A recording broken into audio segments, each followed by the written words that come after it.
प्रत्येक मनुष्यर इंटरेस्ट से सबू कथा जान सबू सुख आनंद सबु बेले पाइब सबु बेले सुखे रही सबुदिन बंचब यहाँ हूँ मनुष्यर सहजात प्रवृत्ति से सुख खोज सब बेले पॉजिटिव हम ता जीवन परिस्थिति ता जीवन चला बाटे केतबेले कंटा आसबनी केतबेले नेगेटिव आसबनी केतबेले अंधार नथिबो केवल सुख थिबो दुख ही नथिबो। श्रीमद् भागवत कहते जार मृत्यु भय अच्छी तार सुख नहीं किछि मनुष्य समस्त को जीतवा चाहिए सब कथा जाना चाहिए डर क्या जहाँ जीति न पार जहाँ विषय किसी जानी न पार आज पर्यंत मृत्यु विषय मनुष्य अननोन अनभिज्ञ अज्ञ सी किछि जानी ना मृत्यु केमिति आसुची केतेबेले आसुची सी आगुरु कौन वाणी दौनी यही एक अवस्था होची जीवन शेष अवस्था वा मृत्यु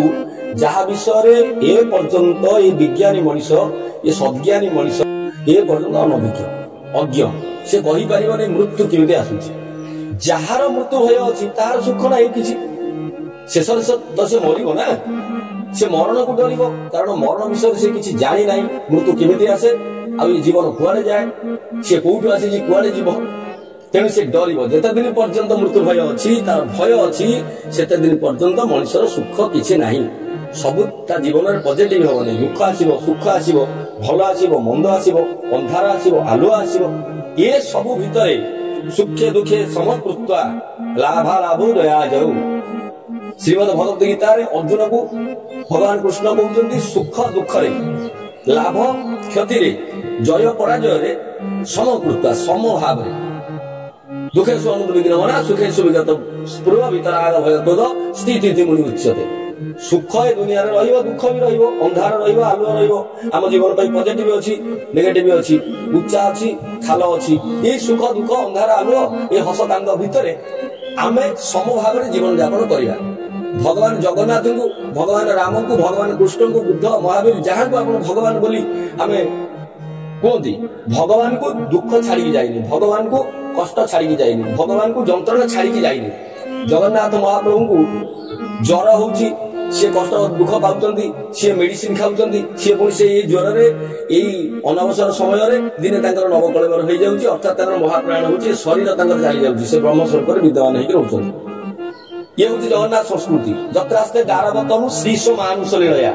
मनुष्यर दुख अछि कष्ट अच्छी जंत्रणा अच्छी जी देह धरी तार दुख जंत्रणा ये रहिबो तेणु जगन्नाथ महाप्रभु जितेबाला देह धारण करती जितेबाला से दारव तनु जितेबाला शरीर दारू तैयारी हो जाए सेतेबाला तांकर मध्य दुख अच्छी से मेडिसिन खाउचंदी से फुलुरी तेल देह रे लगेइकी तांको ज्वर उपशम होउची से कष्ट जंत्रणा पाई खाଇବା पीवा छाड़ी देकी शेष दिन यही ज्वर रे यही कष्ट रे यही दुख रे 108 गरा पानी रे स्नान होइकी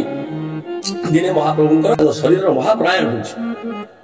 देवता को अवतारी पुरुष सुख दुख छाड़ी जाइने राम भगवान 14 वर्ष वन में रहा ये कौन सुखकर कथा ये कौन भल कथा ये कौन आम जीवन परिस्थिति शुभंकर कथा कृष्ण भगवान सकटासुर बकासुर धेनुकासुर ठार आरंभ कर शेष भगवान कृष्ण कुरुवंशर दोषर शिकार होती ये कौन जीवन भल कथा ये कौन जीवन शुभंकर कथा ये कौन सुखकर कथा कि सुख दुख हसकांद भितर जीवन मुक्त साधक होगा भगवान व्यवस्था कर सर्व जत किंचित किंचित्यां जगत ये सारा जगत होउची भगवान ये सारा जगत होउची ईश्वर भगवानमय होउची विश्व जगन्नाथमय होउची जगत तेबे ये सुख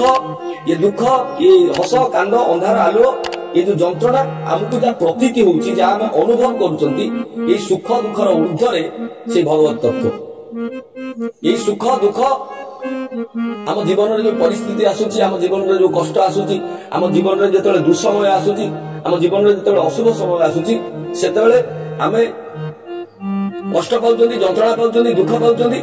जेतेबेले लॉटरी जीति जाउचंदी जेतेबेले चाकरी पाई जाउचंदी जेतेबेले प्रमोशन हो जाउची जेतेबेले परीक्षा भलो रिजल्ट हो जाउची सेतेबेले आमे खुशी हो जाउचंदी ये जो अनुभव आमर होची सुख और दुखर अनुभव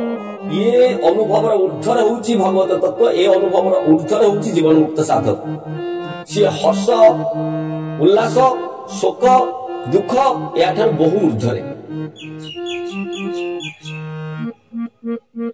এই পজিটিভ নেগেটিভ ଅନ୍ଧାର ଆଲୁଅର ଊର୍ଦ୍ଧ୍ୱରେ ହେଉଛି ସାଧକ, ଯିଏ ଜୀବନ ମୁକ୍ତ ସାଧକ। ଦୁଃଖ ଅଛି ରହିବ, ସୁଖ ଅଛି ରହିବ, କଷ୍ଟ ଅଛି ରହିବ, ଯନ୍ତ୍ରଣା ଅଛି ରହିବ, ପୁଣି ତା ଭିତରେ ହସ ଅଛି, ଆନନ୍ଦ ଅଛି, ଖୁସି ଅଛି, ସଂସାରରେ ଏସବୁ ରହିବ। ଯିଏ ସେ ବ୍ରହ୍ମାନୁଭୂତି ପାଇଛି, ଯିଏ ସେ ଆନନ୍ଦ ସ୍ୱରୂପଙ୍କୁ ଅନୁଭବ କରିଛି, ସିଏ ସମ୍ପୂର୍ଣ୍ଣ ଏଇ ଦୁଃଖ କଷ୍ଟ ଯନ୍ତ୍ରଣା ଭିତରେ ସିଏ ସେ ଈଶାବାସ୍ୟ ବିଦଂ ସର୍ବ, ସେ ଈଶ୍ୱରଙ୍କୁ, ସେ ଭଗବାନଙ୍କୁ ସେ ଅନୁଭବ କରିବ। କାରଣ ଏ ଜଗତ ଅନ୍ଧାର ଭଳି ଦେଖାଯାଉଛି, ଦୁଃଖ କଷ୍ଟ ଯନ୍ତ୍ରଣାମୟ ଭଳି ଦେଖାଯାଉଛି, କିନ୍ତୁ ତାହା ଯାହା ଅନୁଭବ ହଉଛି ସେ ଅନୁଭବ ଆମ ମନର। ଆମ ସାଇକୋଲୋଜିଷ୍ଟ ଆମକୁ ପଢଉଛନ୍ତି ରିଫ୍ରେମିଂ କରିବା ପାଇଁ ଆମ ମନକୁ, ଆମ ବିଚାରକୁ ରିଫ୍ରେମିଂ କରିବା ପାଇଁ। ପ୍ରତ୍ୟେକ ନେଗେଟିଭ ଭିତରେ, ପ୍ରତ୍ୟେକ ଅସୁବିଧା ଭିତରେ ଆମକୁ ପଜିଟିଭ ବିଚାର ଆଣିବା ପାଇଁ। ଆମ ଜୀବନରେ ଯେତେବେଳେ ବିପଦ ଆସେ, ଆମ ଜୀବନରେ ଯେତେବେଳେ ଦୁଃସମ ଆସେ, ଯେତେବେଳେ କଠିନ ପରିସ୍ଥିତି ଆସିଯାଏ, ସେତେବେଳେ ସେ ନେଗେଟିଭ ସମୟରେ ଆମେ ସବୁ ଭାଙ୍ଗି ପଡନ୍ତି, କଷ୍ଟ ପାଆନ୍ତି, ଯନ୍ତ୍ରଣା ପାଆନ୍ତି। ସେ ସମୟରେ ଆମ ମନ ମଧ୍ୟ ଦୁର୍ବଳ ହେଇଯାଏ, ଆମେ ମାନସିକ ସ୍ଥିତି ମଧ୍ୟ ଖରାପ କରି ବସନ୍ତି। ସେଇଥିପାଇଁ ଆମ ମନସ୍ତତ୍ତ୍ୱବିତ୍ ମାନେ ବିଶ୍ୱବିଦ୍ୟାଳୟରେ, ମହାବିଦ୍ୟାଳୟରେ ଆମକୁ ଏବେ ପଢଉଛନ୍ତି, ଆମକୁ ପ୍ରଶିକ୍ଷଣ ଦଉଛନ୍ତି ଯେ ସୁଖ ଦୁଃଖ ଇଏ ହଉଛି ମନର ଖେଳ। ଆମ ମନ ଏଥିରେ ଶାନ୍ତ ଅଶାନ୍ତ ହଉଛି, ଆମ ମନ ଏଥିରେ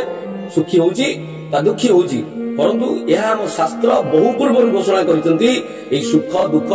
ଏଇ ହର୍ଷ ଉଲ୍ଲାସ, ଏଇ ଯୋଉ ଶୋକ ଯାହା କିଛି ଅନୁଭବ ହଉଛି, ଏହା ହଉଛି ଗୋଟିଏ ଇନ୍ଦ୍ରିୟର ଅନୁଭବ, ମନର ଅନୁଭବ। ଯେମିତି ଆମ ଜିହ୍ବା ଅନୁଭବ କରୁଛି ରସର ଅନୁଭବ, ସ୍ୱାଦର ଅନୁଭବ, ଖଟା ପିତା କଷାର ଅନୁଭବ କରୁଛି, ଯେମିତି ଆମ କାନ ଶୁଣୁଛି, ଯେମିତି ଆମ ଆଖି ଦେଖୁଛି, ଠିକ ସେମିତି ଆମ ମନର ଗୋଟେ ଅନୁଭବ ହଉଛି ସୁଖ, ଗୋଟେ ଅନୁଭବ ହଉଛି ଦୁଃଖ। ଏଇ ମନର ଗୋଟେ ଅନୁଭବ ହଉଛି ଆନନ୍ଦ, ଆଉ ଗୋଟେ ଅନୁଭବ ହଉଛି କଷ୍ଟ। ଆମ ମନକୁ ରିଫ୍ରେମିଂ କରିକି ଆମକୁ ଉପରକୁ ଉଠିବା ପାଇଁ ଆମ ମନସ୍ତତ୍ତ୍ୱବିତ୍ ଆମକୁ ପାଠ ପଢଉଛନ୍ତି, ଆମକୁ ପ୍ରଶିକ୍ଷଣ ଦଉଛନ୍ତି। ଆମ ଶାସ୍ତ୍ର ଘୋଷଣା କରିଛନ୍ତି ଏ ସବୁ ସୁଖ, ଏ ସଂସାର ସୁଖମୟ, ଶ୍ରୀ ରାମମୟ ସବୁ ଜୀବ ଜାଣି, ଇଏ ସମ୍ପୂର୍ଣ୍ଣ